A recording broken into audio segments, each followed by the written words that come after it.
দৌলতদিয়া থেকে বিয়ে করার ভাইরাল এই ফরহাদ, ওনার কাছ থেকে আমরা আজ বিস্তারিত জানবো কেন উনি দৌলতদিয়া থেকে এত বারবার বিয়ে করছেন এবং কি কারণে বিয়েটা করছেন।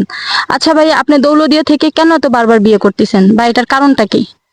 এর মূল একটা কারণ হচ্ছে যারা দৌলতদিয়া থাকে তারা তো আসলে সমাজে বসবাস করে না, তাদের একটা আলাদা সমাজ।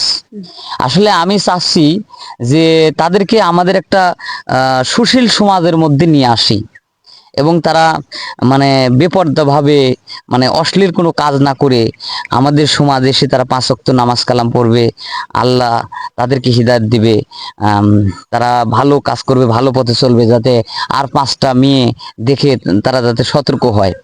এবং ওই জায়গাটা আসলে এমন একটা জায়গা যে ওখানে গেলে মানে আসলে কি বলা যায় যে আসলে মানে মনে হয় যে আমি ওখানে একজন মৃত মানুষ। ওখানে যারা যে সমস্ত মেয়েরা বাস করে তারা আচ্ছা, তারা নিজেকে মৃত হিসেবে দাবি করে। আপনি এই নিয়ে মোট কয়টা বিয়ে করেছেন? এই নিয়ে প্রায় 3টে বিয়ে আমি করেছি। 3টে বিয়ে করেছি। এখন 3টে বিয়ে করার পরে আমি আরো চাচ্ছি যে আরো 2-1টা বিয়ে করব। বিয়ে আপনার করে স্ত্রীর কি অনুমতি দিবে আপনাকে আরো 3-4টা বিয়ে করার জন্য? অনুমতি না দিলে তো করা যাবে না, তাদের কাছ থেকে অবশ্যই অনুমতি নিতে হবে। কারণ আমি তাদেরকে যেহেতু একটা সমাজে আনছি, তারা এখন ভালো হয়ে চলতেছে, তারা এখন ঘর সংসার করতেছে, হ্যাঁ, তারা এখন গৃহ